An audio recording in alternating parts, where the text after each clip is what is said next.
दोस्तों आपको कुछ गणमान्य चेहरे दिखाते हैं, यहाँ से शुरू करते हैं और फिर उसके बाद फिर आप मुझे देख लेना एक बार, फिर उसके बाद और चेहरे दिखाएंगे और इनके बारे में बताऊंगा ये लोग कौन हैं, कहाँ से आए हैं और ऐसे लोग आते कहाँ से हैं, ये बड़ा विषय होता है। आपको बता दें ओशो जन्म महोत्सव कार्यक्रम चल रहा है और इस कार्यक्रम को लेकर करनाल के गांव शामली के अंदर एक बड़ा कार्यक्रम होने जा रहा है 11 तारीख को। और जो संचालक हैं स्वामी जी, उनसे बात करेंगे। और आज मैं ख़ास तौर पर आपको ये ज़रूर बताऊंगा कि ओशो कौन हैं, थे, कहाँ के थे, कौन से धर्म से संबंध रखते थे और किस तरह से उन्होंने एक अपनी पद्धति कह सकते हैं, ज्ञान कह सकते हैं या एक संचार की विधि कह सकते हैं, लोगों को ध्यान की ओर ले जाने का प्रयास किया है। स्वामी जी मेरे साथ बैठे हैं, प्रेस कॉन्फ्रेंस की है। स्वामी जी अब तक टाइम से बहुत बहुत स्वागत है। धन्यवाद। स्वामी जी क्या कार्यक्रम की तैयारी चल रही है? ओशो जन्मोत्सव की तैयारी है गांव शामली में, आनंद ग्राम। नाम ही आनंद ग्राम है। नाम ही आनंद ग्राम, आनंद से भरा हुआ गांव। और साथ में ओशो जी का नाम जुड़ जाता है। जी, हम ओशो शिष्य हैं और ओशो का जन्मोत्सव तो मनाएंगे ही। पहला सवाल है, ओशो जी जैन धर्म से संबंध रखते हैं। ओशो जैन घर में पैदा हुए थे, जैन धर्म से संबंध नहीं रखते थे, पैदा हुए थे। वो एक साधक थे और साधक का कोई धर्म नहीं होता, सिर्फ एक ही धर्म होता है कि भाई खुद को जानना है बस। लगता नहीं आपको बड़ा टिपिकल सा सवाल है ये? बहुत आसान सा सवाल है ये। बड़ी अल्पायु के अंदर उन्होंने अपने जैन धर्म से अलग किया अपने आप को। ओशो शुरू से ही साधक थे, जन्म के समय से। अच्छा, किस तरह की साधना होती है और किस ओर चली जाती है ये? साधना तो अनेक प्रकार की होती है और अनेक प्रकार के साधक होते हैं। साधक अपनी अपनी वृत्ति के अनुसार, अपने अपनी टाइप के अनुसार साधना करते हैं और साधना का मूल उद्देश्य तो एक ही है कि हम जान ले यार है कौन। भाई आप सुखीजा जी हैं तो आप सुखीजा जी थोड़े ना है, आपका तो नाम है सुखीजा जी।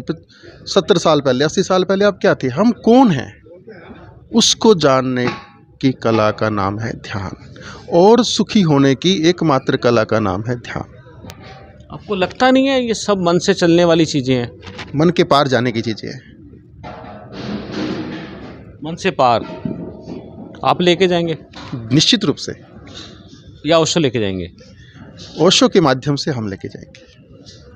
आपको लगता है कि दूसरे शब्दों में कहें तो हमारे माध्यम से ओशो लेके जाएंगे। अच्छा, ऐसा है? आपको लगता है ऐसा? बिल्कुल बिल्कुल लगता है, बहुत चीज़ें हैं, लेकिन बात आती है सनातन धर्म की। बात कर लेते हैं क्योंकि उनका जन्म सनातन धर्म में हुआ था, ये तो क्लियर बात है। जैन धर्म में उनका जन्म हुआ था, सनातन धर्म में ही आता है। सनातन धर्म में ही आता है, बिल्कुल निश्चित रूप आपको लगता नहीं सनातन से दूरी? सनातन से कोई दूरी नहीं है ओशो की। आप ये देखो, यदि सनातन से दूरी होती, ओशो गीता पे बोलते क्या, अष्टावक्र महागीता पे बोलते क्या, विज्ञान भैरव तंत्र पे बोलते क्या, मीरा पे बोलते क्या? गीता लिखी है खुद उन्होंने? उन्होंने कोई किताब नहीं लिखी, वो प्रवचन देते थे, उनके जो शिष्यगण होते थे वो लिखते थे। वैसे तो गीता का जब ज्ञान हुआ था, लिखा तो किसी और ने था। जी, दोबारा पूछिए। गीता का ज्ञान दिया गया था, लिखा तो किसी और ने था। हाँ, तो ओशो ने इतनी सुंदर विवेचना की है, इतना सुंदर वर्णन किया है कि आप एक बार ओशो की गीता पढ़ लो ना, जो भगवान कृष्ण के जो वचन हैं, वो जो ओशो ने उनका विश्लेषण किया वो अद्भुत है, आप भूल जाओगे सब कुछ। अच्छा, आप गीता पढ़वाएंगे अपने कार्यक्रम के दौरान? उस कार्यक्रम के दौरान क्या रूपरेखा रहेगी वो अभी निश्चित किया जाना है, लेकिन गीता तो निश्चित रूप से, गीता के श्लोक होते हैं, गीता के प्रवचन हो सकता है जो हम प्रवचन चलाएं वहाँ पर ओशो का, वो गीता पर ही हो। अच्छा, क्या लगता है आपको जो कार्यक्रम होने वाला है, कहाँ से साधक आने वाले हैं, कितना बड़ा कार्यक्रम रहने वाला है, इसका लाभ क्या रहने वाला है? देखो, साधक आएंगे पूरे वर्ल्ड से और आत्म जागरण के लिए, खुद की अनुभूति के लिए इस जगत में ना बहुत ज़्यादा लोग उत्सुक नहीं होते। कुछ अलग तरह के लोग जो थक गए हैं, धन से भी थक गए, जो जिनके पास सब कुछ है फिर भी खालीपन है, वो व्यक्ति खुद को जानने की यात्रा में उत्सुक होता है। ऐसे लोग आएंगे ना, जो लोग सब कुछ है और अधिक सुखी होना चाहते हैं, फिर भी वो जो सब कुछ होना भी उनको दुख दे रहा है, फिर वो अधिक सुखी होना चाहते हैं। अब उनके सामने समस्या खड़ी हो जाती है कि यार अधिक सुखी अब हों कैसे हम। फिर वो व्यक्ति अध्यात्म में परमात्मा की तरफ, खुद की तरफ यात्रा करता है। तो ऐसे लोगों का स्वागत है वहाँ। आपको लगता है आप भी इस मामले को लेकर कहीं ना कहीं दुखी हैं? ये हम तो बहुत दुखी थे कभी, तो बहुत, देखो हर संत का दुख तो है ना अभी भी, क्योंकि लोग नहीं जुड़ रहे हैं, बिल्कुल लोग बात को नहीं समझ पा रहे हैं। देखिए हम लोग तो जब से ओशो से जुड़े ना, दुख कम होते चले गए, कम होते चले गए, कम होते लेकिन चले गए। मतलब समाप्त नहीं हुए। नहीं, समाप्ति है। हम हर परिस्थिति को स्वीकार कर लेते हैं। उसने क्या सिखाया कि जीवन जीने की कला है कि स्वीकार भाव। जो आपने प्रेस कॉन्फ्रेंस करी, ना जुड़े तो भी हम उतने खुश हैं। 1 लाख लोग जुड़ जाएं तब भी उतने खुश हैं। एक भी ना रहे तब भी उतने खुश हैं। बहुत बड़ा आश्रम बन जाए तब भी उतने खुश हैं। एक कमरे में बैठ जाए तब भी उतने खुश हैं। हमें फिर फर्क नहीं पड़ता इस मामले में कुछ। ये ओशो ने सिखाया हमें। आपको पड़ता है फर्क? आपकी बड़ी स्माइल आई थी मेरे सवाल पे। किस बात से? कि सुखी हैं आप, सुखी हैं? हाँ, जो भी भगवान रजनीश यानी ओशो से जुड़ता जाता है वो उसे लाइफ के लिए क्लैरिटी आती जाती है। बेसिकली हम दुखी क्यों होते हैं? क्योंकि हम कंफ्यूज्ड हैं, ठीक है, इसीलिए हम दुखी हैं। तो जब हमें क्लैरिटी आ जाती है, कोई भी प्रॉब्लम हो उसका। कंफ्यूज हैं आपको नहीं लगता है? नो। अच्छा, फिर किसको कह रहे हैं हम लोग? कौन लोग कंफ्यूज हैं? सभी कंफ्यूज हैं। कोई कहीं जा रहा है, कोई कहीं जा रहा है, कोई मंदिर में जा रहा है, कोई गिरजा में किस लिए जा रहा है? सॉल्यूशन ही तो ढूंढने जा रहे हैं अपने भीतर का, नहीं तो क्यों जाएंगे? जब सॉल्यूशन हो गया तो क्यों जाना है कहीं पर? यहीं पर बढ़िया परमात्मा मिल गया। अच्छा, सोल्यूशन हुआ अभी तक? निश्चित रूप से। किसका हुआ? खुद के होने का एहसास, का खुद से मिलन, खुद को हम अधिक एहसास कर पाते हैं। और वही एकमात्र रास्ता है सुखी होने का। और कोई रास्ता होता नहीं है। आपको भाई साहब बड़ी गाड़ी मिल जाए, 2 दिन चाव रहेगा, तीसरे दिन वो भी गायब। बड़ा मकान मिल गया, थोड़े दिन बाद वो भी खुशी। क्या है जो व्यक्ति को चाहिए? फिर वो है स्वयं के होने का एहसास। ये अनुभव, जानकारी नहीं, ये अनुभव कि हम हैं कौन, क्या है हम। प्रश्न तो इसमें ये भी उठता है, एक वाइफ मिल गई, आदमी कहता है एक और मिल जाए। वो तो मन हुआ ना। मन क्या है? तो आप अलग समझते हैं। मन, हाँ, मन क्या करता है कि यार यहाँ से तो मैं सुखी नहीं हुआ है, थोड़ा सा कुछ और पालूं, उससे सुखी हो जाऊंगा, या फिर तीसरी चीज से सुखी हो जाऊंगा। मन बिल्कुल अलग है, चेतना बिल्कुल अलग है। और जितनी चेतना बढ़ती है उतना मन कम होता है। और व्यक्ति सुखी होता है चेतना में स्थित होने से, और दुखी होता है मन में स्थित होने से। अच्छा, आप लोग सब जुड़ना चाहते हैं सनातन के साथ, ओशो जी को जोड़ना चाहते हैं, क्या लगता है कितना आपको? देखो, सनातन ओशो कुछ अलग नहीं है। एक ही तो है, एक ही है, एक ही है सब कुछ। सनातन पूर्णतः वैज्ञानिक है, ओशो पूर्णतः वैज्ञानिक है। जो सनातन में विज्ञान छुपा था, ओशो ने उसको उद्धृत किया, उसको बताया लोगों को। आप देखो, विज्ञान भैरव तंत्र छुपा पड़ा था, ओशो ने उसको अंधेरे से निकाल के प्रकाश में लेके आए। भगवान शिव ने माता पार्वती को आत्म जागरण की 112 विधियां बता दी, हमें पता ही नहीं। ये विदेशी लोग दूर दूर से आके विज्ञान भैरव तंत्र सीख रहे हैं, हमें पता ही नहीं है। फिर भगवान शंकर को नहीं मानते आप? निश्चित रूप से भगवान देवों के देव महादेव क्यों नहीं मानते? स्वामी जी सवाल किया किसी ने, कहते हैं यार हम लोग शिवलिंग पर जल चढ़ा देते हैं, दूध चढ़ाते हैं, मक्खन चढ़ाते हैं, शहद चढ़ाते हैं, यार ये वेस्ट हो जाता है, तो आपको क्या लगता है? देखो, वेस्ट नहीं होता कुछ। इससे क्या होता है, पहली तो बात, चेतना जागृत होती है देने से। जब हम कुछ भी देते हैं, किसी को भी देते हैं, उससे चेतना जागृत होती है। अच्छा, एक बात देखो, एक तो हमें देने का सुख मिला, चेतना जागृत हुई। दूसरा, हमें झुकने का सुख मिला। आप जब भी कोई भगवान शंकर पे दूध चढ़ाता है, फल चढ़ाता है, अकड़ के थोड़ा ना चढ़ाता है, झुक के चढ़ाएगा ना। और मंदिर की व्यवस्था भी इस प्रकार से कि वो झुक के जाए, दरवाज़ा छोटा होता है, झुके। झुकना क्या है? एक माध्यम है खुद से खुद के मिलन का। और फिर वो जो फल चढ़ता है, दूध चढ़ता है, फल मान लो खेतों में गया, वो धरती को पोषण देगा। फल चढ़े, फल जो मंदिर में चढ़े वो बांटे जाएंगे, कोई तो खाएगा उसको। तो देने, हाँ, वो प्रसाद के रूप में देने की जो व्यवस्था थी वो बहुत अद्भुत थी। आज भी आप किसी भी घर में देख लो, देने का रिवाज है। नवरात्रों में कह लो, आप किसी को बुलाते हैं घर में, भोजन करवाते हैं, ना सिर्फ भोजन करवाते हैं कि तुम आए, धन्यवाद, और ये पैसे भी लो, उसको दक्षिणा बोलते हैं। तो ये देने का जो सुख है, देने का, ये हमारे जो बुजुर्ग लोग थे उन्होंने वैज्ञानिक विधियाँ खोजी थी ताकि हम दे सकें। आप देखोगे ख़ास तौर से सनातन धर्म में हर कदम पर देने का रिवाज है। कोई आ गया द्वार पे, कोई आ गया दे दो, गाय आ गई रोटी दे दो, कुत्ता आ गया रोटी दे दो, चींटियों को आटा डाल दो, देने का सुख मिलता है।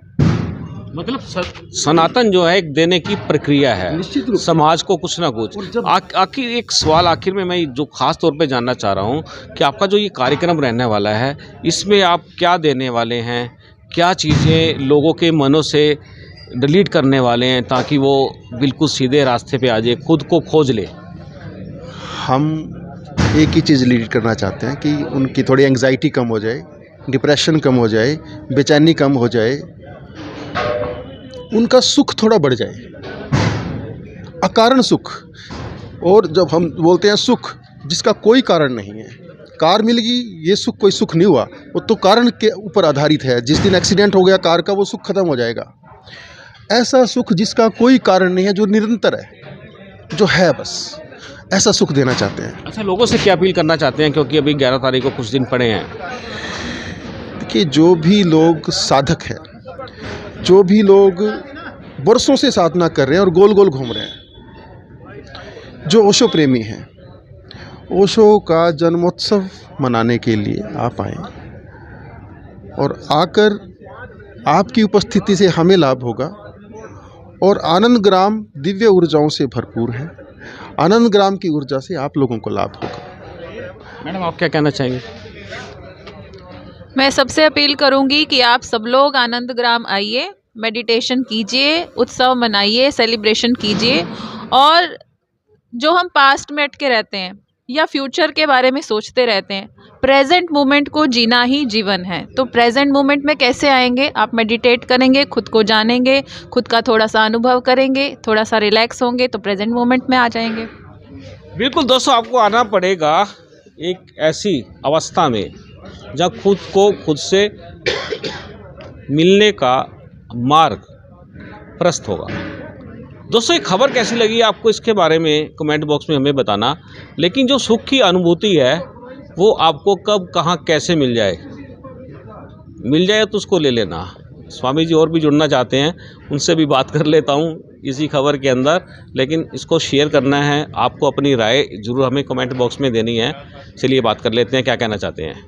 दोस्तों, मेरे साथ जुड़ चुके हैं ओशो प्रेमी स्वामी जी हैं, उनसे जान लेते हैं क्या कहना चाहेंगे। स्वामी जी, क्या कहना चाहेंगे, क्योंकि एक बड़ा कार्यक्रम होने जा रहा है। मैं आपसे ये कहना चाहता हूँ कि जैसे पानी जो है 99 डिग्री सेंटीग्रेड तक होने के बाद जो है, जब वो 100 पे जाता है, एकदम भाप बन के ऊपर उठ जाता है, अपने इस रूप को छोड़ करके ऊपर जाता है।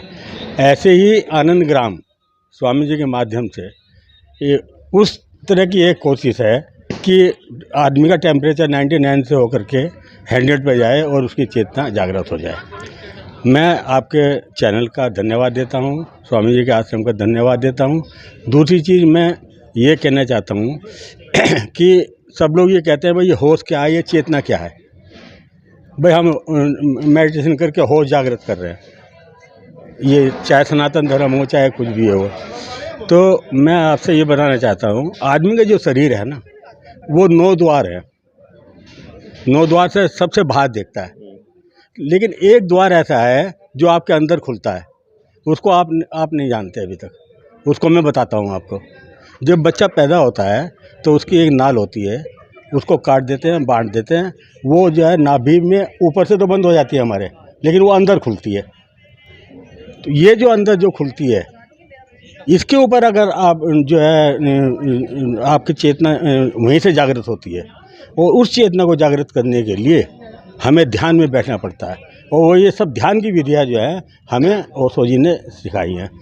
जैसे एक प्रकाश का पुंज है, अब वो अलग अलग किरणें उसकी हैं, बहुत बातें कही उन्होंने कही, और एक लेंस लगा दीजिए, वो इकट्ठा होकर के वैसा हो जाएगा। तो आपके वैसा है। आनंद ग्राम जो है वो लेंस का काम कर रहा है, उसको इकट्ठा करके आपको जो है एवोपरेट कर देगा उठा करके। तो जितनी भी ध्यान की विधियाँ हैं वो सब ध्यान की विधियाँ जो है आपको उस नाभि पे जो हमारे अंदर का दरवाज़ा खुला हुआ है उसको जागृत करने के लिए है।